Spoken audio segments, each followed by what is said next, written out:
Hi everybody, this is Ellie. Thanks so much for joining me today for a video where I share my setup for the month of September. As you may be able to tell, I am back in my pocket size. I have loved using the standard size in July and August. I really didn't expect to love that size as much as I do, but I know it's a size that I will go back to. But by mid-August, I was craving the smaller pocket size. I think it's because August has been a bit of a struggle for me, and that carried over into my planning and journaling, meaning that I wasn't in it very much and I just felt like I wasn't making the most use of those larger pages. So I craved getting back to basics, which for me means going back to this smaller pocket size. If you've watched my earlier videos, you'll know that I was in a Pocket A6 size Leuchtturm before One Book July, so I'm back in here. I'm in a cover from Sojourner. This is a Caribou TN with a wraparound pocket in a Dark Spec Brown, and it has the extra ½ inch added to the width. I'll just pull this out for a minute.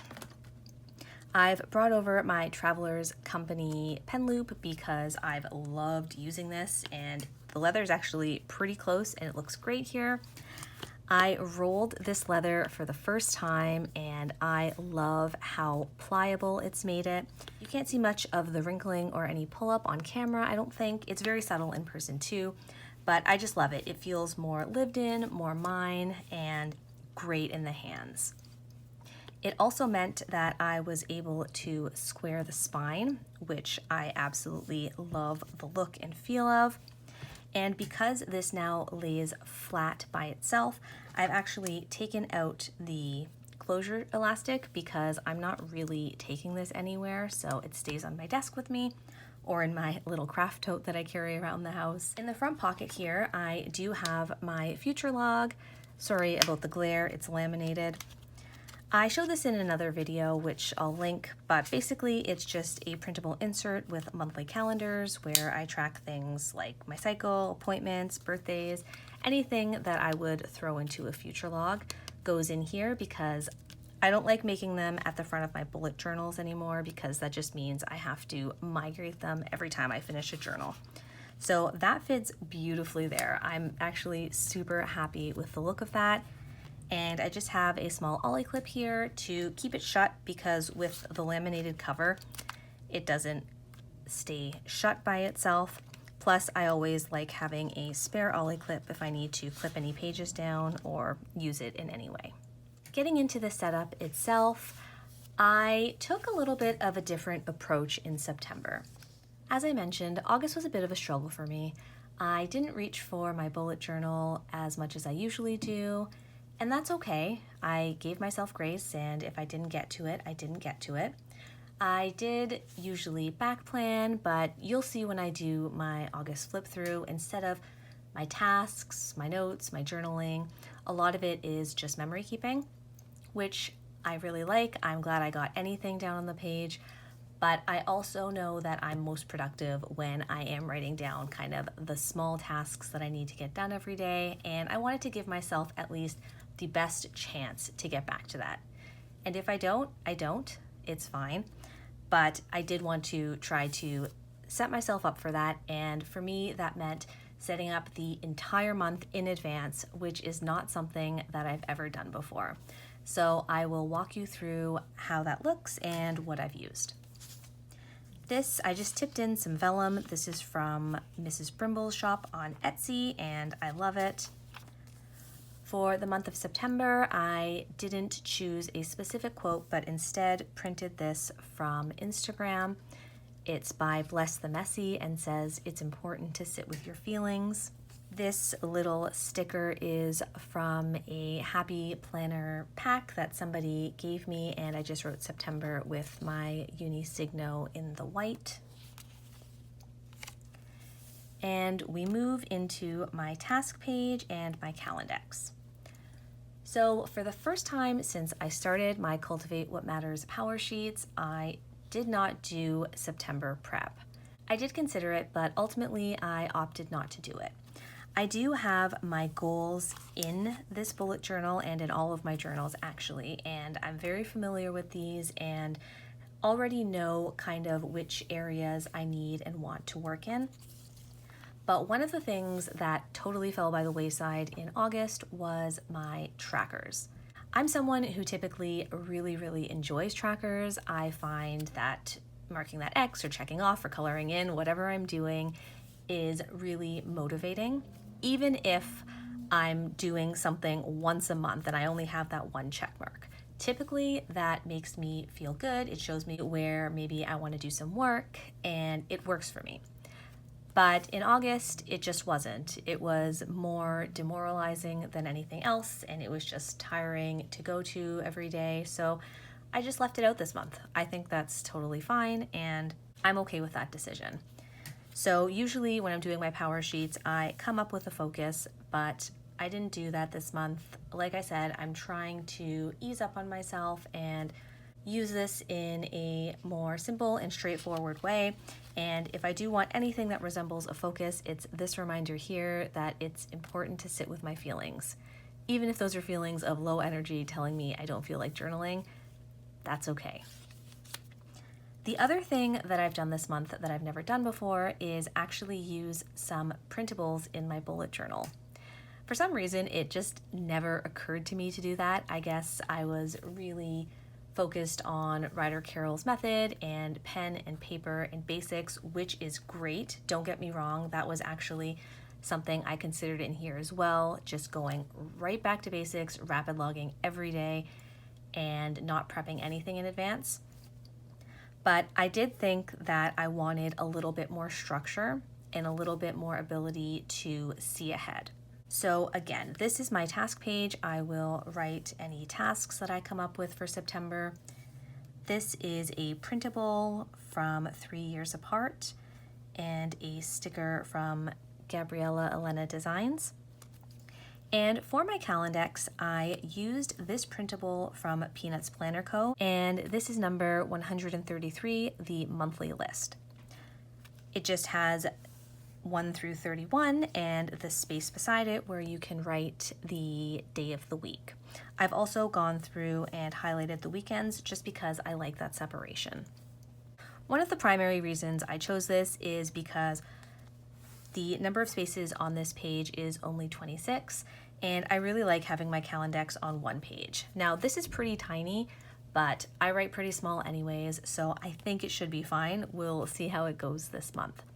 I printed all my inserts on Tomoe River paper at 106%, and I probably could have gone a little bit bigger because this page, first of all, is larger than a true pocket size, and the inserts are also designed for ring planners, so they do have a little bit more space where you would typically punch it. But once I printed it, I was fine with it. I didn't want to use any more paper or ink. And this is a sticker I had from a Let's Plan It kit. The next page is my September calendar, and this is printable number 121 from Peanuts Planner Co. It's the gridded and undated version, so I've just gone through and put the numbers in and which week we're on. I used some Ali Brown washi, which is beautiful and matched with my Tombow for this month, which is this one here, 991. It turned a little more orange on the cream colored Leuchtturm paper, but it's still beautiful. So for this, I planned to use it for birthdays, appointments, my Instagram posts, and just anything that I need to jot down for the month. I have one of my tabs here, and then we move into a weekly overview and my dailies. So I actually got this idea from Brandy Michelle Plans. I saw that she included a weekly prep page in between her dailies, and I thought that was great. If you remember, what I have been doing is a rolling weekly, which worked really well in July and had some success in August. But this here I really like because it gives me the overview of the week, any tasks that I want to do, and if I do want to track anything, I can do it on a weekly basis and put it in here. I love the flexibility of that because Maybe some weeks I'll want to track, if I'm drinking enough water, if I'm walking every day, if I'm doing some sort of journaling habit I'm trying to build. And maybe other weeks I won't. So this gives me the option and the flexibility, and also I might not use it at all. We'll see how it goes. This insert is number 091 from Peanuts Planner Co., the small weekly with tracker. So I've just gone here and written the day of the week, and then I've gone into my dailies.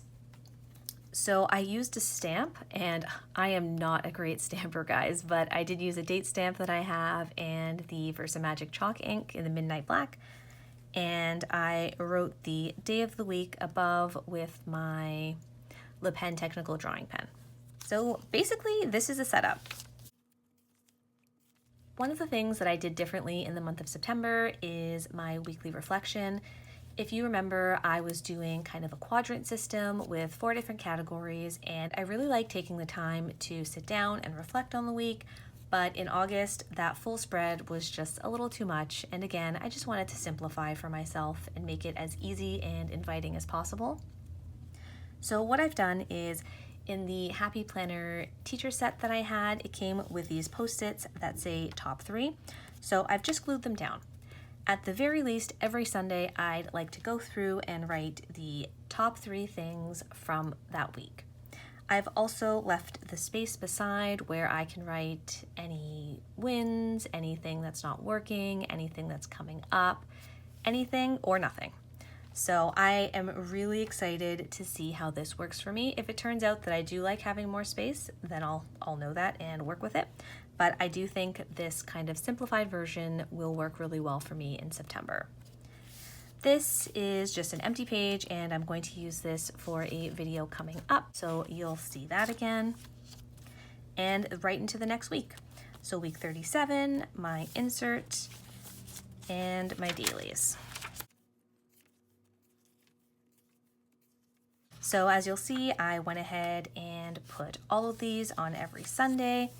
I know I have an appointment. This is the first day of fall, a birthday. I've gone ahead and put those things in as well. This is from TheCoffeeMonsterzCo. It's so cute. I'm really looking forward to using this setup. I love how simple and functional it feels to me. And I really enjoyed the setup. I chose a day where I felt like getting into my journal. I felt like playing around. I put on Zootopia and I just played, and it was a lot of fun. For the pages themselves, I imagine I'll use them for tasks, notes, maybe some journaling. I would still like to do my doodles and my hand lettering in here. Actually, speaking of that, I didn't find a hand lettering challenge this month. What I've decided to do instead is to actually just write the title of whatever my doodle is. So in Kamo's book here, for every doodle, she does have the title or, the descriptor of whatever it is that we're doodling. So I figured I would use these words to practice my hand lettering. Again, just breaking it down. I already have this book out and open every day, and it's a total variety of words and kind of length of words. So I think I will have a lot of fun using it that way. At the end of the month, I've put another Post-it, and this is where I will just write any notes or any collections or anything that I'd like throughout the month. So when it comes to my Post-its, I have the first one here on the monthly spread. This next one will be for my dailies, and this ribbon bookmark will be for the weekly. I might change that. I have a feeling I'll probably end up putting another sticky tab maybe this way, but we'll see. And this one here just takes me to the notes section. The other ribbon bookmark I just have at the front here with my 2020 goals, because I do like to read those over every morning, and this just gives me easier access. One of the things that I've learned over the past couple of years is that the guts of my system pretty much remain the same, whether I was in a Hobonichi Weeks, the standard size, the smaller size bullet journal.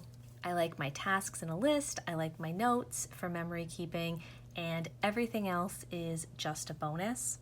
And I also want to acknowledge that these are unprecedented and difficult times, and I think it makes sense that, for me at least, I feel kind of an ebb and flow in energy when it comes to a lot of things, planning included. If you need to take a break and step away from your planner for a bit, that's totally fine. If you want to change things up to maybe give yourself something to be excited about, or just pare down to make it as easy as possible for yourself, those are all totally valid options. I just like to remember that my planner is here for me because it helps me and it brings me so much enjoyment. And I'm really happy to have come up with a setup that will make it as easy for me as possible to get into this daily, and that I'm also okay if that doesn't happen. I'd love to know what you're using for September and if you've changed things up at all, or if you're continuing on with the system that you're already in. Thank you so much for watching. I hope you're all well, and I'll see you next time.